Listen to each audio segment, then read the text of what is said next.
ഓം സദാശിവസമാരംഭാം ശങ്കരാചാര്യമധ്യമാം അസ്മദാചാര്യപര്യന്താം വന്ദേ ഗുരുപരമ്പരാ.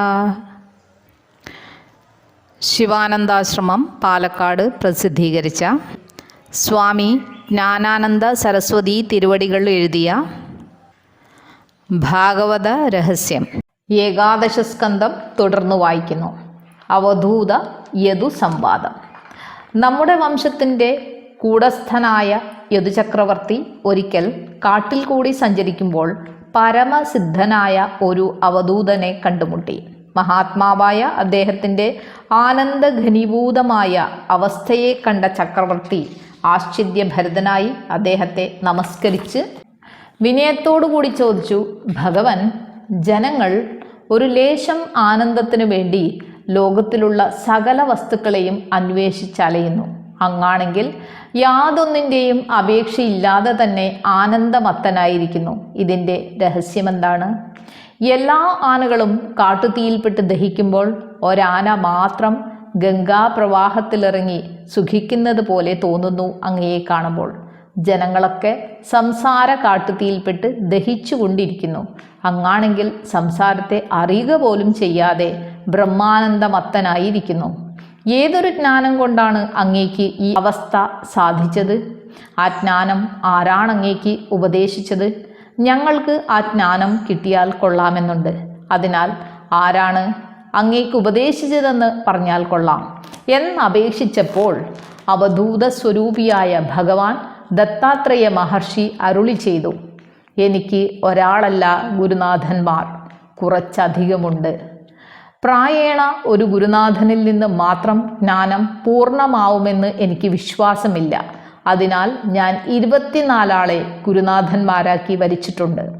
അവരുടെ പേരും അതാത് ഗുരുനാഥനിൽ നിന്ന് പഠിച്ച പാഠവും പറയാം. നിങ്ങളും എൻ്റെ മാതിരി പ്രസ്തുത ഗുരുനാഥന്മാരെ സമീപിക്കുകയും ഞാൻ പഠിച്ച പാഠങ്ങൾ പഠിക്കുകയും ചെയ്താൽ എനിക്കുണ്ടായ ജ്ഞാനം നിങ്ങൾക്കും ഉണ്ടാവും. ഭൂമി, വായു, ആകാശം, ജലം, അഗ്നി, ചന്ദ്രൻ, രവി, മാടപ്രാവ്, പെരുമ്പാമ്പ്, സമുദ്രം, പാറ്റ, തേനീച്ച, ആന, വണ്ട്, മാൻ, മത്സ്യം, പിങ്കള എന്ന വേശ്യസ്ത്രീ, കുരൂര പക്ഷി, ബാലൻ, കന്യകാസ്ത്രീ, ശരമുണ്ടാക്കുന്നവൻ, സർപ്പം, എട്ടുകാലി, വേട്ടാളൻ. ഇവരാണ് എൻ്റെ പ്രസിദ്ധന്മാരായ 24 ഗുരുഭൂതന്മാർ. ഇവരിൽ ഓരോരുത്തരിൽ നിന്നും ഞാൻ പഠിച്ചതായ പാഠങ്ങളെയും പറയാം. ആര് എന്തൊക്കെ ചെയ്താലും അതിലൊന്നും ചലിക്കാതെ എല്ലാം പൊറുക്കുന്നു ഭൂമി.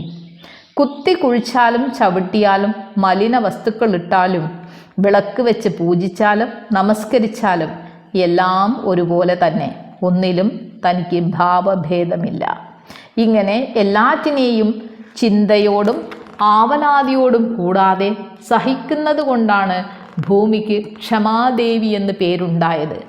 ഭൂദേവിയുടെ മാതിരി എന്തിലും ചലിക്കാത്ത തിതിക്ഷയാണ് ഒരു യതിക്കാദ്യമായി ഉണ്ടാവേണ്ടത്.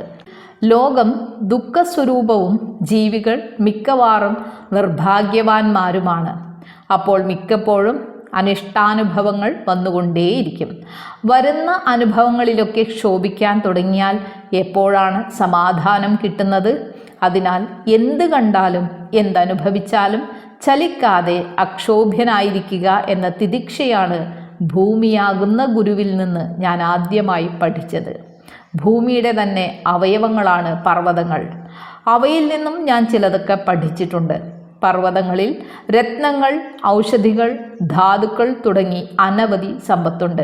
കണക്കാക്കാൻ കഴിയാത്ത സമ്പത്തുകളെ കൊണ്ട് നിറയപ്പെട്ടവയാണ് പർവ്വതങ്ങൾ. എന്നാൽ അതൊന്നും പർവ്വതത്തിന് വേണ്ടിയല്ല, മറ്റുള്ളവർക്ക് വേണ്ടിയാണ്. ആർക്ക് എന്ത് വേണമെങ്കിലും എടുക്കാം, അത് എപ്പോൾ വേണമെങ്കിലും എടുക്കാം. ഇങ്ങനെ പർവ്വതങ്ങളുടെ മാതിരി ത്യാഗശീലം മറ്റൊരാൾക്കുണ്ടെന്ന് പറഞ്ഞുകൂടാ. അത്രമാത്രം ത്യാഗികളാണ് പർവ്വതങ്ങൾ. ഈ ത്യാഗശീലമാണ് പർവ്വതങ്ങളിൽ നിന്ന് ഞാൻ പഠിച്ച പാഠം. അപ്പോൾ തിതിക്ഷയും ത്യാഗവുമാണ് ഭൂമിയാകുന്ന പ്രഥമ ഗുരുവിൽ നിന്ന് പഠിച്ച പാഠങ്ങളെന്ന് ചുരുക്കം. അവ രണ്ടുമാണ് ഒരു യതിക്ക് ആദ്യമായുണ്ടാവേണ്ട ഗുണങ്ങൾ. വായു എല്ലാ വസ്തുക്കളുടെയും അകത്തും പുറത്തും ഒരേപോലെ വ്യാപിക്കുന്നു. എങ്കിലും ഒന്നിൻ്റെയും യാതൊരു ധർമ്മത്തെയും താൻ തന്നിലേക്ക് പകർത്തുന്നില്ല. സർവത്തിനും താൻ ആശ്രയഭൂതനാണെങ്കിലും താൻ ഒന്നിനെയും അങ്ങോട്ട് ആശ്രയിക്കുന്നില്ല. ഇതാണ് വായുവിൻ്റെ സ്വഭാവം. ഒരു യതിക്ക് ഇതേ ഗുണമാണ് ഉണ്ടാവേണ്ടത്. ഒന്നിൻ്റെയും ഒരു ധർമ്മവും തന്നെ പിടികൂടാൻ ഇടവരരുത്. തൻ്റെ ബ്രഹ്മനിഷ്ഠയ്ക്കാകട്ടെ മുറിവും വരരുത്. നിരപേക്ഷകനും നിരാശ്രയനുമായിരിക്കണം യതി. ആത്മാവിനെ ഒഴിച്ച് മറ്റൊന്നിനെയും ആശ്രയിക്കാൻ ഇടവരരുത്. താൻ എവിടൊക്കെ പോയാലും എന്തൊക്കെ തന്നിൽ വന്നു ചേർന്നാലും ഒന്നിനോടും കൂടിച്ചേരാതെ എപ്പോഴും ബ്രഹ്മനിഷ്ഠയാകുന്ന തൻ്റെ വ്രതത്തിന് മുറിവ് വരുത്താതിരിക്കുക എന്നുള്ളതാണ് വായുവാകുന്ന ദ്വിതീയ ഗുരുവിൽ നിന്നും ഞാൻ പഠിച്ച പാഠം. ആകാശവും ഏതാണ്ട് വായുവിനെ പോലെ തന്നെ എല്ലായിടത്തും വ്യാപിച്ച് എല്ലാത്തിനും ആധാരമായിരിക്കുന്നു. എന്നാൽ ഒന്നിനോടും കൂടിച്ചേരുന്നുമില്ല. അതുതന്നെ ആകാശമാകുന്ന ഗുരുവിൽ നിന്നും പഠിച്ച പാഠം. ജലം സ്വതവേ നിർമ്മലമാണ്. മറ്റു വസ്തുക്കളുടെ അശുദ്ധിയൊക്കെ താൻ സ്വീകരിച്ച് പകരം തൻ്റെ ശുദ്ധിയെ അങ്ങോട്ട് കൊടുക്കും. അശുദ്ധ വസ്തുക്കളൊക്കെ അശുദ്ധി നീങ്ങാൻ ജലത്തെയാണ് ആശ്രയിക്കാറ്.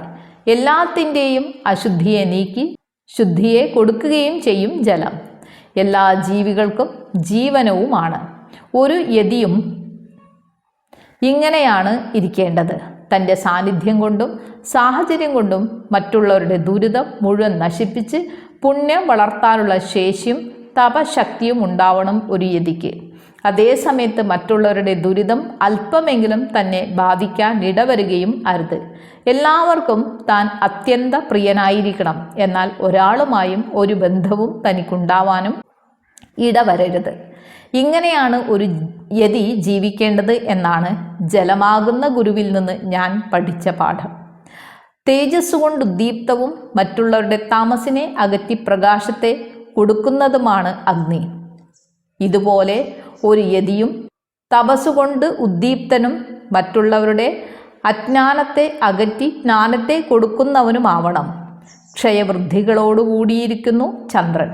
കറുത്ത പക്ഷത്തിൽ ചുരുങ്ങി ചുരുങ്ങി ക്രമേണ കേവലം ഇല്ലാതാവും. വെളുത്ത പക്ഷത്തിൽ നേരെ മറിച്ചുമാണ്. വർദ്ധിച്ച് വർദ്ധിച്ച് പൗർണമിയാകുമ്പോൾ സമ്പൂർണനായി തീരും. ഇങ്ങനെ എപ്പോഴും ക്ഷയവൃദ്ധികളോടുകൂടിയിരിക്കുന്നു ചന്ദ്രൻ. എന്നാൽ ചന്ദ്രൻ്റെ കലകൾക്കോ അഥവാ ചന്ദ്രന് തന്നെയോ പ്രസ്തുത ക്ഷയവൃദ്ധികളെന്ന് നോക്കുമ്പോൾ ചന്ദ്രനല്ല ക്ഷയവൃദ്ധികളെന്നും ചന്ദ്രൻ്റെ കലകളാണ് വർദ്ധിക്കുകയും ചുരുങ്ങുകയും ചെയ്യുന്നത് എന്നും കാണാം. ഇതുപോലെ താനാകുന്ന ആത്മാവിന് ക്ഷയവൃദ്ധികളോ ജനന മരണങ്ങളോ ഇല്ലെന്നും തൻ്റെ തന്നെ കലകളായ ശരീരാദി ഉപാധികൾക്കാണ് വൃദ്ധിക്ഷയങ്ങളും ജനന മരണങ്ങളെന്നും ഉള്ളതെന്നും ബോധ്യമാവും. അപ്പോൾ ആത്മസ്വരൂപിയായ തനിക്ക് ജനന മരണങ്ങളോ വൃദ്ധിക്ഷയങ്ങളോ ഇല്ലെന്ന് സിദ്ധമായി. ഇതാണ് ഞാൻ ചന്ദ്രനാകുന്ന ഗുരുവിൽ നിന്ന് പഠിച്ച പാഠം. ലോകത്തിലുള്ള എല്ലാ കർമ്മങ്ങൾക്കും ആദിത്യൻ കാരണമാണ്. ആദിത്യൻ ഉദിച്ചില്ലെങ്കിൽ ഒരു കർമ്മവും നടക്കാൻ പോകുന്നില്ല. എന്നാൽ ഒരു കർമ്മവും ആദിത്യനെ ബന്ധിക്കുന്നില്ല. ഒരു കർമ്മത്തിൻ്റെയും ഫലഭുക്തിയുമില്ല. എല്ലാത്തിനും സാക്ഷി മാത്രനാണ്. ഇതുപോലെ ഇന്ദ്രിയാദി കരണങ്ങളിലെ കർമ്മങ്ങൾക്ക് സാക്ഷി മാത്രമായി വർത്തിക്കണം. ഒരിക്കലും യാതൊരു കർമ്മത്തിൻ്റെയും കർത്താവോ ഭോക്താവോ ആവരുത്. തൻ്റെ സാന്നിധ്യം കൊണ്ട് എല്ലാം നടക്കുന്നു എന്ന് മാത്രം ബോധിക്കണം. അതുകൊണ്ട് തനിക്കൊരിക്കലും കർത്തൃത്വമോ ഭോക്തൃത്വമോ ഉണ്ടെന്ന് വിചാരിക്കരുത്. എല്ലാറ്റിനും സാക്ഷി മാത്രനായിരിക്കണം. ഇതാണ് ആദിത്യനാകുന്ന ഗുരുവിൽ നിന്ന് ഞാൻ പഠിച്ച പാഠം. ഇനി മാടപ്രാവാകുന്ന ഗുരുവിൽ നിന്ന് പഠിച്ച പാഠത്തിൻ്റെ സ്വരൂപം പറയാം. ഒരിക്കൽ ഒരു കാട്ടിൽ ഒരു വൃക്ഷത്തിൽ 2 പ്രാവുകൾ താമസിച്ചിരുന്നു. അവ ദമ്പതിമാരുമായിരുന്നു. അവരുടെ ദാമ്പത്യത്തിൻ്റെ ഫലമായി കാലം കൊണ്ട് പെൺപ്രാവ് ഗർഭം ധരിച്ച് സന്ദർഭം വന്നപ്പോൾ 5-6 മുട്ടകളിടുകയും ചെയ്തു. മുട്ടകൾക്ക് ചൂട് കൊടുത്ത് വിരിയിച്ച് കുഞ്ഞുങ്ങൾ ഉണ്ടാക്കി തീർക്കാൻ പെൺപക്ഷി പണിപെട്ടുകൊണ്ട് പുറത്തെങ്ങും ഇറങ്ങാതെ കൂട്ടിൽ തന്നെ കഴിച്ചുകൂട്ടി. അപ്പോൾ മുതൽ ആൺപക്ഷിക്ക് അധ്വാനം കൂടുതലായി. പെൺപക്ഷിക്കുള്ള ആഹാരം കൂടി സമ്പാദിക്കണമെന്നായി. കഷ്ടപ്പെട്ടും സന്തോഷത്തോടും കൂടി ആ കൃത്യം ആൺപക്ഷി നിർവഹിച്ചു വന്നു. കുറച്ച് ദിവസം കൊണ്ട് മുട്ടകളൊക്കെ വിരിഞ്ഞ് കുഞ്ഞുങ്ങളായി അമ്മയച്ചന്മാരുടെ മേൽ ചാടിക്കയറിയും ചിറകിനുള്ളിൽ ഒളിച്ചും അവ്യക്ത മധുരങ്ങളായ ശബ്ദങ്ങളെ പുറപ്പെടുവിച്ചും കളിക്കുന്ന ചുവന്ന ചുണ്ടുകളോടും കാലുകളോടും കൂടിയ ആ കുട്ടികളെ ലാളിക്കാൻ തുടങ്ങിയ പ്രാവുകൾ പരമാനന്ദ നിർവൃതിയിൽ ആറാടി. ഇതിലധികം വലിയ സുഖം സ്വർഗത്തിൽ പോലും ഇല്ലെന്ന് അവർക്ക് തോന്നി. അങ്ങനെ തങ്ങളുടെ കുഞ്ഞുങ്ങളോടുകൂടി ആ വൃക്ഷക്കൊമ്പിലുള്ള കൂട്ടിൽ കഴിഞ്ഞുകൂടി പ്രസ്തുത പ്രാവുകൾ. പ്രഭാതമായാൽ അമ്മയച്ചന്മാർ ഇരതണ്ടാൻ പോകും. കുട്ടികൾ കൂട്ടിൽ അടങ്ങിയിരിക്കുകയും ചെയ്യും. വൈകുന്നേരത്തിന് മുമ്പ് പ്രാവുകൾ ആഹാരവും കൊണ്ടുവന്ന് കുഞ്ഞുങ്ങൾക്ക് കൊടുക്കും. ഇങ്ങനെ കഴിഞ്ഞു വരവേ ഒരു ദിവസം ഒരു കാട്ടാളൻ ആ വഴിക്ക് പോകുമ്പോൾ മരത്തിന്മേലുള്ള പ്രാവ് കുഞ്ഞുങ്ങളെ കണ്ട് വശായി. അവൻ വലിയ ഭാഗ്യമായി കരുതി. അപ്പോൾ തന്നെ വൃക്ഷത്തിന് 4 ഭാഗവും വലകെട്ടി ഉറപ്പിച്ച് മരത്തിൽ കയറി പക്ഷിക്കുഞ്ഞുങ്ങളെ തെളിച്ചിറക്കി. പറക്കാറായിട്ടില്ലാത്ത ആ പിഞ്ചു കുഞ്ഞുങ്ങൾ വൃക്ഷക്കൊമ്പിൽ നിന്ന് താഴോട്ട് പതിച്ച് വലയിൽ വീണു. എല്ലാ കുഞ്ഞുങ്ങളും കാട്ടാളൻ്റെ വലയിൽ വീണ് കുടുങ്ങി പിടഞ്ഞ് മരിക്കാൻ തുടങ്ങി. ആ ദുരന്ത സംഭവത്തെ കണ്ടുകൊണ്ട് തള്ളപ്പക്ഷി ഇരയുമായി പറന്നു വന്നു. തൻ്റെ പ്രാണനേക്കാൾ പ്രിയപ്പെട്ട കുട്ടികൾ മുഴുവൻ വലയിൽ വീണ് വലഞ്ഞ് മരിക്കുന്നതിനെ കണ്ട തള്ളപ്പക്ഷി അസഹ്യമായ വ്യസനഭാരത്താൽ തലയും ചിറകും നിലത്തിട്ടടിച്ച് നിലവിളിച്ചുകൊണ്ട് താനും ആ കുഞ്ഞുങ്ങളോട് കൂടി മരിക്കാനൊരുങ്ങി. കാട്ടാളൻ്റെ വലയിൽ ചെന്ന് വീണു. ഇത്രയും ആയപ്പോഴേക്ക് ആൺപക്ഷിയും കുറച്ച് ആഹാര പദാർത്ഥവുമായി പറന്നു വന്നു. ഏറ്റവും ദുരന്തമായ ആ സംഭവത്തെ കണ്ട് പൊറുക്കാൻ കഴിയാതെ ദുഃഖഭാരത്താൽ ചിറകിട്ടടിച്ച് അതും കാട്ടാളൻ്റെ വലയിൽ വീണു മരണത്തെ ശരണം പ്രാപിച്ചു. ഈ പ്രാവുകളെപ്പോലെ ഗൃഹ കുടുംബങ്ങളിലും ഭാര്യാപുത്രന്മാരിലും ആസക്തന്മാരായി ജീവിത ലക്ഷ്യമെന്തെന്നറിയാതെ ജീവിക്കുന്നവർക്ക് അവസാനം മരണം തന്നെ ശരണം. ശരീരമാകുന്ന വൃക്ഷത്തിൻ്റെ 4 ഭാഗവും അന്തകനാകുന്ന കാട്ടാളൻ മൃത്യുവാകുന്ന വലയെ കെട്ടിയിരിക്കുന്നു. അതിൽ വീഴാതെ കഴിയണമെങ്കിൽ ഗൃഹ കുടുംബാദി സംസാര ഘടകങ്ങളെ വിട്ട് ജന്മസാഫല്യമായ ആത്മസാക്ഷാത്കാരത്തിനു വേണ്ടി നിരന്തരം പ്രയത്നിച്ചുകൊണ്ട് ബ്രഹ്മനിഷ്ഠനായിരിക്കണം. ഇതാണ് മാടപ്രാവിൽ നിന്ന് പഠിച്ച പാഠം. പെരുമ്പാമ്പിൻ്റെ ജീവിതം രസകരമാണ്. ചിലപ്പോൾ വളരെ ദിവസങ്ങളോളം ഒരിടത്ത് തന്നെ അത് കിടക്കും. വായിനെടുക്കെ വല്ലതും വന്നു ചേർന്നാൽ ഭക്ഷിക്കും, അല്ലെങ്കിൽ കേവലം പട്ടിണിയും കിടക്കും. ഒരു യതി ഇതുപോലെ ബ്രഹ്മനിഷ്ഠനായി ആഹാരാദി കാര്യങ്ങൾക്ക് വേണ്ടി യാതൊരു ശരീരാധ്വാനവും ചെയ്യാതെ പ്രാരബ്ധത്തെ മാത്രം അവലംബിച്ചിരിക്കണം. തനിക്ക് അനുഭവിപ്പാൻ അർഹതയുള്ളത് അന്വേഷിക്കാതെ തന്നെ തൻ്റെ അടുത്തേക്ക് വരും. അർഹതയില്ലാത്തത് അന്വേഷിച്ചാലും കിട്ടാനും പോകുന്നില്ല. പിന്നെ പ്രയത്നത്തിൻ്റെ ആവശ്യമെന്ത്? ഈ പരമാർത്ഥം ബോധ്യം വന്നാൽ പിന്നെ ഒരു യതിക്ക് ബ്രഹ്മനിഷ്ഠയല്ലാതെ മറ്റെന്ത് പ്രയത്നമാണ് ചെയ്യാനുള്ളത്? ഇതാണ് പെരുമ്പാമ്പിൽ നിന്ന് ഞാൻ പഠിച്ച പാഠം. അഗാധവും നിർമ്മലവും അനന്തവുമാണ് സമുദ്രം. ഇതുപോലെ അഗാധാശയനും നിർമ്മല സ്വഭാവനും അവസാനമില്ലാത്ത ജ്ഞാനത്തോടു കൂടിയവനുമായിരിക്കണം ഒരു യതി എന്നാണ് സമുദ്രമാകുന്ന ഗുരുവിൽ നിന്ന് ഞാൻ പഠിച്ച പാഠം. ജ്വലിക്കുന്ന അഗ്നിയെ കണ്ട് അത് എന്താണെന്ന് പോലും അറിയുകയോ അറിയാൻ ശ്രമിക്കുകയോ ചെയ്യാതെ തിന്നാനുള്ള പദാർത്ഥമാണെന്ന് തെറ്റിദ്ധരിച്ച് അതിൽ പോയി വീഴുന്നു. അഗ്നിയുടെ അടുത്തെത്തുമ്പോഴേക്ക് തന്നെ ചിറക് കരിഞ്ഞ് അതിൽ വീണ് ദഹിക്കും. ഇതാണ് പാറ്റയുടെ സ്വഭാവം. അതുപോലെ മായാവസ്തുക്കളാകുന്ന കാമിനി കാഞ്ചനങ്ങളിൽ ചെന്ന് വീഴുന്ന യതി പാറ്റയെപ്പോലെ നശിക്കുമെന്നാണ് പാറ്റയാകുന്ന ഗുരുവിൽ നിന്ന് ഞാൻ പഠിച്ച പാഠം. അങ്ങനെ തന്നെ ലോഭം തന്നെ നശിപ്പിക്കുമെന്നാണ് തേനീച്ചയാകുന്ന ഗുരുവിൽ നിന്ന് ഞാൻ പഠിച്ച പാഠം. തേനീച്ച കിട്ടുന്നിടത്തോളം തേൻ ശേഖരിച്ചു കൊണ്ടുവന്ന് സൂക്ഷിക്കും. താൻ ഭക്ഷിക്കില്ല, മറ്റാർക്കും കൊടുക്കുകയുമില്ല. അങ്ങനെ കൂട്ടിൽ തേൻ നിറയുമ്പോൾ പല കാട്ടാളന്മാരും വന്ന് തേനീച്ചയെ കൊന്ന് തേൻ മുഴുവൻ കൊണ്ടുപോവുകയും ചെയ്യും. അതിനാൽ അപ്പോഴപ്പോൾ ആവശ്യമുള്ളതിന് അനുഭവിക്കുകയല്ലാതെ വൈകുന്നേരത്തേക്കുള്ള ആഹാരം കൂടി ഒരു യതി സൂക്ഷിക്കരുത്. അങ്ങനെ സൂക്ഷിക്കാൻ തുടങ്ങിയാൽ തേനീച്ചയുടെ മാതിരി നശിക്കേണ്ടി വരും. ജീവികളിൽ വെച്ച് ഏറ്റവും വലുതാണ് ആന. ആനയെ അത്ര എളുപ്പത്തിൽ ആർക്കും പിടിക്കാനും പറ്റില്ല. എന്നാൽ ചിലപ്പോൾ വലിയ വാരിക്കുഴിയിൽ വീണ് അവശനാവാറുണ്ട്. അപ്പോഴാണ് മറ്റുള്ളവർ പിടിക്കുന്നത്. എന്നാൽ വാരിക്കുഴിയിൽ വീഴുന്നതും ചില പ്രത്യേക സന്ദർഭങ്ങളിൽ മാത്രമാണ്. സ്വതവേ കൊമ്പനാന ഒരു വലിയ മരക്കൊമ്പ് തുമ്പിയിലെടുത്ത് മുന്നിൽ കുത്തി നോക്കി ആപത്തൊന്നുമില്ലെന്നറിഞ്ഞേ മുന്നോട്ടടിവയ്ക്കൂ. ഇതാണ് പതിവ്. എന്നാൽ പിടിയാനയുടെ പിന്നാലെ ഭോഗബുദ്ധിയോടുകൂടി ഓടുന്ന സമയത്ത് അതൊക്കെ മറക്കും. അപ്പോഴാണ് വാരിക്കുഴിയിൽ വീഴുന്നത്. അതോടെ ആനയുടെ എല്ലാ സ്വാതന്ത്ര്യവും പോയി, നശിച്ചു. ഇതുപോലെ വിഷയഭോഗങ്ങളിലുള്ള തൃഷ്ണ കൊണ്ട് വിവേകമില്ലാതെ തോന്നിയ മാതിരി ജീവിച്ചാൽ ആനയെപ്പോലെ നശിക്കും എന്നാണ് ആനയാകുന്ന ഗുരുവിൽ നിന്ന് ഞാൻ പഠിച്ച പാഠം. പുഷ്പങ്ങളുടെ ഗന്ധം കൊണ്ട് ആകൃഷ്ടനായ വണ്ട് തേനിലുള്ള ആസക്തി കൊണ്ട് പുഷ്പങ്ങളിലേക്ക് കുതിക്കുന്നു. ചിലപ്പോൾ കൈത മുതലായ മുള്ളുള്ള ചെടിയിൽ ചെന്ന് വീഴുമ്പോൾ അതിൻ്റെ മുള്ളിൽ കുത്തി കോർക്കപ്പെട്ട് നശിക്കുന്നു.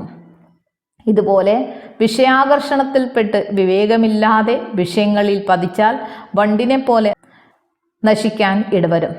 ശബ്ദമാണ് പലപ്പോഴും മാനിനെ കൊല്ലുന്നത്. ശബ്ദത്തിൽ വളരെ പ്രിയമാണ് മാനിന്. നല്ല പാട്ട് കേട്ടാൽ അതിൽ ലയിച്ച് സ്തബ്ധനായി നിൽക്കും.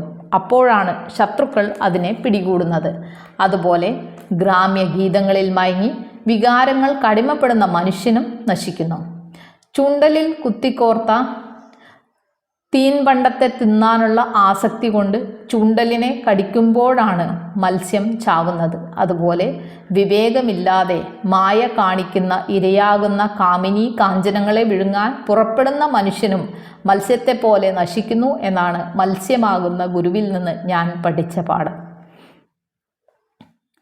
പാറ്റ, ആന, വണ്ട്, മാൻ, മത്സ്യം എന്നീ 5 ജീവികളിൽ ഓരോന്നിനെയും ഓരോ ഇന്ദ്രിയങ്ങളാണ് കൊല്ലുന്നത്. ദൃഗിന്ദ്രിയം പാറ്റയെയും, ത്വഗിന്ദ്രിയം ആനയെയും, ഘ്രാണേന്ദ്രിയം വണ്ടിനെയും, ശ്രവണേന്ദ്രിയം മാനിനെയും, രസനേന്ദ്രിയം മത്സ്യത്തെയും നശിപ്പിക്കുന്നു. ഓരോ ഇന്ദ്രിയം തന്നെ ഓരോ ജീവിയുടെ നാശത്തിന് കാരണമാവുന്നുവെങ്കിൽ പ്രസ്തുത 5 ഇന്ദ്രിയങ്ങളും എപ്പോഴും ക്ഷോഭിച്ചുകൊണ്ടിരിക്കുന്ന മനുഷ്യൻ്റെ കഥ എന്താണ്? അതിനാൽ എപ്പോഴും ഇന്ദ്രിയങ്ങളെ അടക്കി വെച്ചുകൊണ്ടിരിക്കണം.